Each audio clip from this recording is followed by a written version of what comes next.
I'm going to give you a chance during the Christmas season to go out and steal more stuff? I don't think so. Well, you've always done that. That's a problem. It's your criminal history. 96. That's one of the most I've done this for a long time. Thousands of cases. You are one of the most prolific criminals that have set foot in this room. And I guess you have used similar kinds of sad stories to others to try to minimize your responsibility. But this is nothing to be proud of, and it's not anything that this court can really sympathize with you. People come in here, everyone comes in here. Maybe one or two out of the thousands have been more prolific in their criminal actions, quantity of crimes more than you. But all of those thousands of people that come before me could say, Miss Tiffany Marshall, she had 97 convictions, and you let her kind of sashay out of here. And I'd like the Tiffany Marshall rule, please, because aren't you supposed to be fair, Judge? Yeah, I am. I should be fair. And everybody is to be judged based upon their criminal history and character. And this is very poor character. And your criminal history is most prolific. This court is not going to change the rule of law, which states people are responsible for their bad acts, their criminal acts. They must be held responsible. Anything else? Well, I don't know that all of the theft by check citations were convictions. I know that she said she handled most of her things by paying her checks off. But the other thing is, I would ask the court that if the court is not willing to allow her to be on probation, and even though she got a year the last time she had a state jail felony, we would ask that you consider something on the low end, 6 months, or even a 1244, in light of her other problems that just we would have to, as the taxpayers, have to deal with because she's so ill. So I would ask the court, if you're going to send her to jail, that you consider something on the low end. Anything else? If not, on that argument, truly, then people who are seriously ill have carte blanche to do pretty much anything they want, and everyone has some form of situation health-wise that they're dealing with. Even the most healthy people are not perfect. I so find you guilty. I'm following this agreement. You are hereby sentenced to confinement in the state jail for a term of 15 months. You will be given credit for all time that you have served in accordance with this.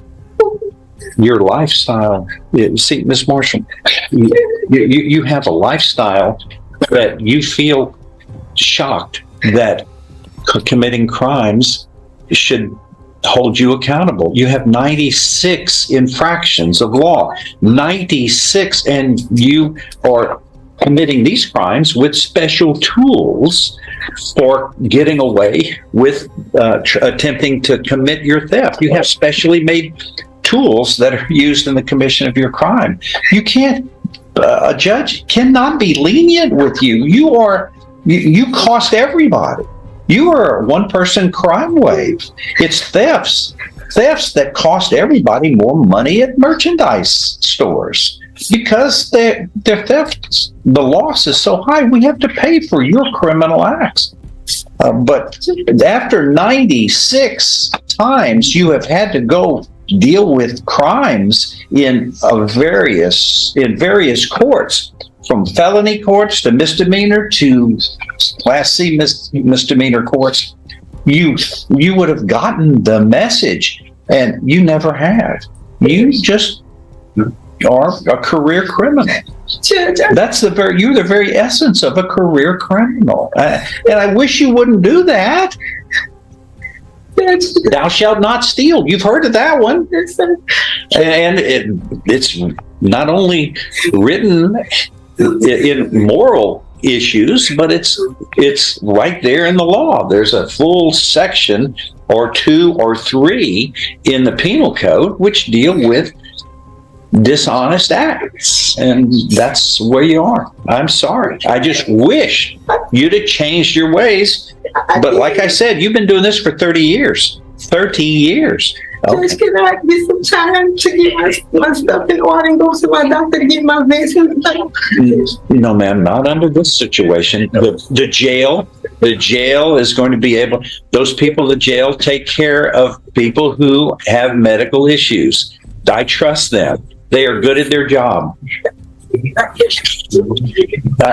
I'm going to give you a chance during the Christmas season to go out and steal more stuff? I don't think so. Well, you've always done that. You've done that for 30 years, 97 times now. Just tickets for my traffic violations. So please. I got my grandkids living. Ma'am, my God. Ma'am, you didn't think of all of that when you made a choice to steal? You didn't think of what you had to lose? And the people who rely on you or respect you or look up to you? I've got children. I've got grandchildren. They help me make the right choices, and it's not all that hard to think about them first. And you don't. You just thought about stealing for your needs. I'm sorry. I don't mean to. I hate being the Grinch here, but this is all about law and order, and this is 97th time. 97th time, my gosh. It's like all them times it's like tickets and Ma'am, they were all crimes that you were found guilty of. They were all crimes. All of them were crimes. That is all. And make sure that you inform the jail about your health needs so that they can get the proper medication for you.